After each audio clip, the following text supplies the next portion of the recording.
Mummy, do you like bunny? 都 OK 㗎，兔仔得意嘛。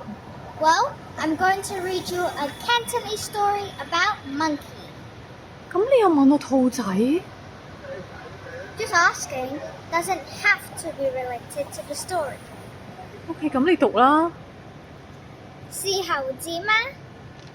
我有長長的尾巴，我有圓圓的大眼睛，我有大大的嘴巴，我愛爬樹。妹妹說是鱷魚，鱷魚有大嘴巴。哥哥說鱷魚不會爬樹，不是鱷魚。弟弟說是松鼠，松鼠愛爬樹。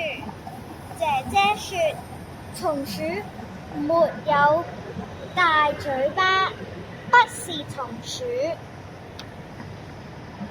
咁係咩啊？呢樣又唔係，嗰樣又唔係。